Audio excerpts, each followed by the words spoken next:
Generic greetings and welcome to Wrong Wire. Today's beverage is a nice relaxing cup of chamomile tea. Definitely a state you want to be in while playing this game because this is all about bomb defusal.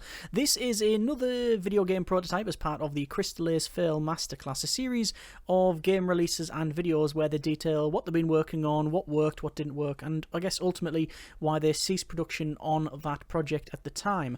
And this is unique in the series so far in that I've already played and displayed this, I think back in 2017. This is one of two games that they were working on after Prison Architect, the other one being Scanner Sombra, and they decided to run with Scanner as opposed to this. So I've already played it and I've already done a video, but I thought we'd revisit it, mainly because it's part of that series, and also I don't mind signal boosting the cause, which is all proceeds from this go to War Child. So this is not a sponsored video, I've paid for this with my own money, but I certainly don't mind signal boosting the cause, and obviously links are in the description. And also, not everybody would have seen that original video, so probably quite a short one because there's not a lot here, but what there is I think is quite good. This is Wrong Wire, where we have to defuse the bombs, and this is one of the bombs, and as you can see it seems to be 5 sticks of generic explosive, and we have a countdown timer here currently on 1 minute 42. If that goes to 0, I'm guessing it's going to go boom. So we'll take our clippers and we'll just disconnect all of these. Surely that'll work, right? No, it says boom and then it explodes. So just for that 1 second, the bomb's getting very passive aggressive before we take, well, it takes our face off. Restart. So what can we do about that? Well, we can try another wire. Yeah, that was the wrong wire as well. So it says instead, we'll probably read the instructions, which is probably what the bomb disposal experts do. So it says detonator diffusal. Locate detonator circuit with 4 coloured wires. Identify precise type of detonator and cut the power wire. There are our detonators, type A, type B and type C. Well, I can't see anything else on here, so instead we'll use our tools, in this particular case a drill, and 1, 2, and that is really loud, and take the cover off, and there's our detonator. Let's just cut the wire. That was the wrong wire. Should have probably read the instructions, so we'll take that off, have a look, and for this type of detonator, which is 4 and 4, seems to be this one, but on its side, the power is green. There you go, the bomb is now safe, which means we can cut the rest of the wires. The thing with this game, I like where you click is where it actually cuts the wire as well, so nice little details there. The whole point in this is that it's actually simulated, so it's simulating voltages, it's simulating connections, readouts, feedbacks, and indeed chips, like internal memory and things like that, which we'll see on the next one actually. So there you go, it's fully simulated, so yeah, it's pretty good there. Let's go to the next one, and this is, it's got a code, 1, 2, 3, 4. Nope, no, it doesn't work. 1, 2, 3, 4. Nope. 1, 1, 1, 1. 1, 1, 1, 2. I actually pressed 1, 1, 3. I better try 1, 1, 1, 2. Nah, it's not that. Okay, so I don't know what this code is, and by the look of it, I'm not going to be able to guess, because, well, I don't think there's an internal timer on it, but I really don't know. So let's just cut one of these wires. Boom, and it goes in red to show you what's actually killed you, by the way, and also it gives you a little clues later on. Is this C4? It's actually a big block of C4, so we'll restart that. Okay, we'll take the cover off. 1, 2, 3, 4, and then pop the cover off, and so there wasn't a timer, but as soon as we opened this sort of pressure switch has been released, and it's now set a timer for 1 minute 50. Well, it was a 2-minute timer when it started. So what can we do? We can keep putting codes in, it's not going to work. Instead, we also, well, we have this EEPROM reader, so it says disconnected. Let's just connect that to the chip, and it shows you the memory of the chip. And you've got all of this readout, and the only thing I can really see of note is these gaps here. And just below it is 0260. So that's the internal, that's what's on that chip. Okay, 0260. Okay, and there you go. That's now disconnected. So we can remove those and cut all the wires. It's now safe. Alright, let's go to the next one, and this is where it gets a little bit more complicated. I think this is classed as like the first proper level, and oh dear, it looks to be a person, well, for a start we're in, looks to be on a train or a subway carriage or something, and there's a person lying down on a Taskmaster spot. Actually no, it's probably loads of blood, and we have this in front of us. So we've got the drill, we've got the EEPROM reader, and we've got the snip. So let's just pop the top and see what's inside. Oh, okay. So this is a little bit more complex. We've got a thumb scanner, yeah, which, yeah, scan fail. We've got a thumb scanner, we've got a keypad, we've got this this LCD reading stuff out. We've also got a big block of explosives and also instructions, which is type numbers randomly, give invalid thumb scan, cut wrong wire, panic and die. Okay, so I wonder if we just give... I'll put these codes in. Oh, it's counting down as well. Do we only get 3 chances? I think so. And... boom. It says boom. But this is where we get some clues. So we can see this is highlighted in red, but where the wires go in, you can see it's flashing on a chip. So we know that that is something to do with that going up. Let's just restart that. So restart. So popping the top again, and we will obviously take this cover off. 1, 2, 3, 4, and we now have an alarm here. So it says 9 minutes 46. So this is always going to go off after 10 minutes. But we didn't know that until we took that off. We also now have another set of explosives, which is front towards enemy. And it says do not open. Well, you know, we're our own person. We can do what we want. Well, we can do what we want. We're just not exempt from the consequences. The consequences this time of that going up and taking our face off. And probably the rest of us as well. Restart. Okay. Let's try that once again without the explosion. So hang on. 1, 2, 3, 4 screws. And open that up. Well, this blew up when that popped, so if we say cut that wire, would it work? Or is it going to blow up? I think it's going to blow up. It blew up, alright. So we'll have to instead then do something to disable that. Take that off. I could probably cut that wire, but almost certainly it's going to blow up. This is where it gets a little bit dodgy because we are guessing here. That won't open, yeah. So we are guessing a little bit and trial by error, which is something that you, I guess, don't do. Well, I guess you can do that once if you're a real bomb disposal expert until it goes wrong. In that case, wrong wire, well, out of a job in more ways than one. But we have the EEPROM reader. We just need to get into here. So how are we going to get into this? The thumb scanner doesn't work. Typing on here randomly will eventually blow this up and we can't open that. So, and I'm guessing cutting those wires as well is going to blow it up. I'm not even going to try. Well... this is where we have to have a look at the scene, and, well, can we interact with someone with this drill?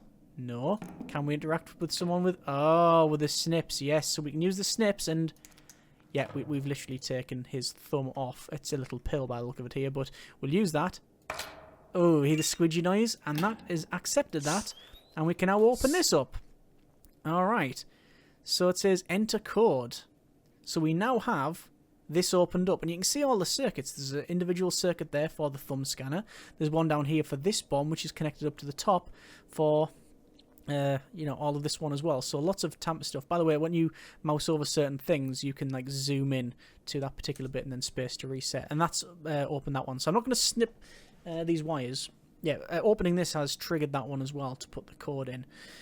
So we do have this reader, and we can put it on there, and... it says EEPROM reader, COD and then a number, LAH and then numbers, ALI number, MAM numbers.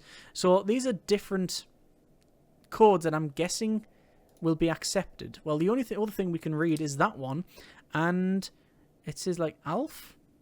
Oh, it says scan thumb. Ah, scan thumb. So let's take the... we're going to assume the bomb maker's thumb. I don't know why I would accept that. Could be a civilian, but anyway. Identity is Jack. Ah, so not a civilian then, unless they just happen to have the right thumb or the right code. It's Jack. So what if we go on here? Jack is 8566. And that has opened this up. So it's disabled that and opened the case. And we are on what type of bomb? What type of detonator should we say? This one, power is blue. And disabled. So you now snip all the wires if you want. Get those achievements. Thanks for playing Wrong Wire. So that is the end of the game, at least you would think, but it's not. Press escape, go to next level. You will then proceed on to another level, which I'm guessing is even more unfinished than the others. And this warehouse, I think, is the same warehouse that we saw in Mega Processor, but I could be wrong about that. Either way, this is some big old-school bomb, as you can see. It's, yeah, it's classic. And we got a thumb scanner. Doesn't work. So let's take the top off. See what we've got going on here. And thumb scanner, right? Well, we have one of these. Click on that, and we will scan our thumb, and we get a readout. So that's what, when we scan our thumb, that's the readout we get. 0x6BA945.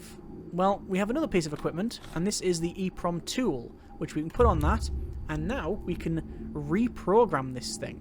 So we're going to reprogram, say, MAM, so we'll move this down, and we'll reprogram it with our thumb scan. Essentially, whatever the output of this thumb scan is, we will reprogram it to this. So it's 6BA, so it's 6BA, and it was 945?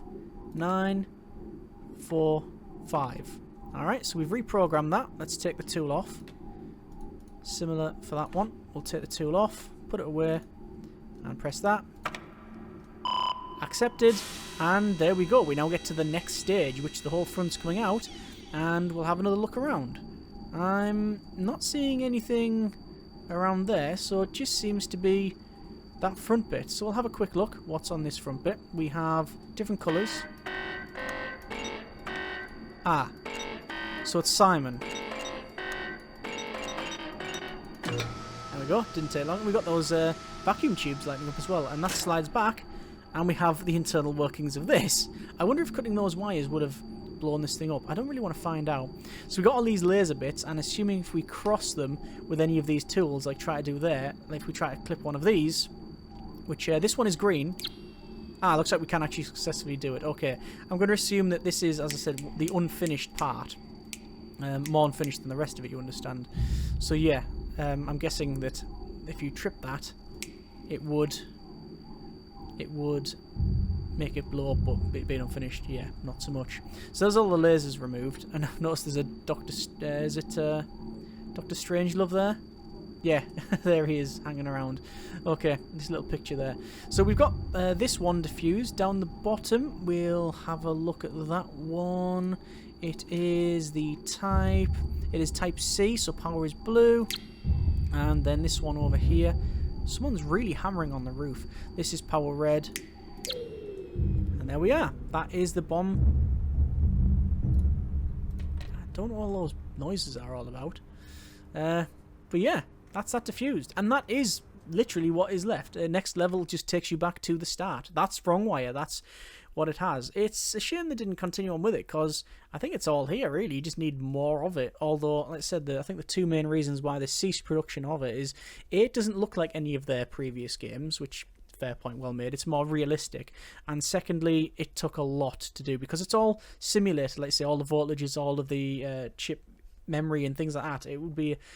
you know, a long process of designing more levels, and it is not, you know, a one and done. You would play it once and complete it, and that's it. It is, you know, a lot of work for the puzzle game. So I can sort of understand that. The former, about the look of it, you could go back with a style of it, but who knows? There's a lot of games like this. There's Bomb Squad Academy, I think I featured, and there's several others that I either played or featured that have a similar theme to it. But I really like Wrongwire. I think this was a bit of a shame that we didn't get any more of it. But yeah, I can totally understand that. I mean, who knows where they could have gone with it in terms of different tooling, you know, buying, upgrading tools, or like, I know there's things like, for example, next, this one where you've got, you know, you pop the top on this one, and this, where you've got the thumbprint thing, not thumbprint, we've got that there, that pressure switch. Things like, you know, tools to slide underneath, or inspection tools as well, because at the moment we're just basically fumbling around in the dark, and, you know, there's multiple times it'll blow up, but we'll get there in the end, which is fine, because it makes it so that you can eventually, I guess, stumble on the right solution without just having that brick wall of you can or can't do it. But yeah, having like inspection tools to, like, say, drill in and put a little camera in and look around, that would be really cool. Also, I think they mentioned about trying this in VR, and it was really immersive, especially with the lasers and such, and if you, like, get the clippers wrong, it blows up, so I can imagine it working very well in VR. But that's a bit of Wrongwire. I'd say there could have been many ways could have run with it. I mean, ideally you would want a thing that is randomly / dynamically generated, so that the levels, you know, it would generate the type of device, the type of explosive, all of the connections, but I cannot fathom the work that that would require. But yeah, that's been a bit of Wrong Wire. Quite a short one, but it is what it is. Like I say, it's something I do enjoy, Wrong Wire, and would like to see eventually a full game of it. That would be quite good. But understand if we don't. But yeah, there you are. As I said at the start of this video, it's not sponsored, but I don't mind signal boosting the cause, which is all proceeds from the sale of the prototypes where you can buy and get them all as one. Do go to War Child. So as always, links are in the description. If you like what you see, by all means, let us know in the comments. If you have any suggestions on ways they could have gone with the game, what you like, what you didn't like, just thoughts and feelings on it, by all means, let me know in the comments and we'll get a discussion going there. I think on a couple of the other videos, Introversion, I have actually watched them as well, so, they'll probably be looking for feedback and all of that, so, yeah, by all means, positive feedback in that one, and as always, we'll go from there. Hope you have enjoyed this video. Thanks very much for watching. Take care, and generic partings.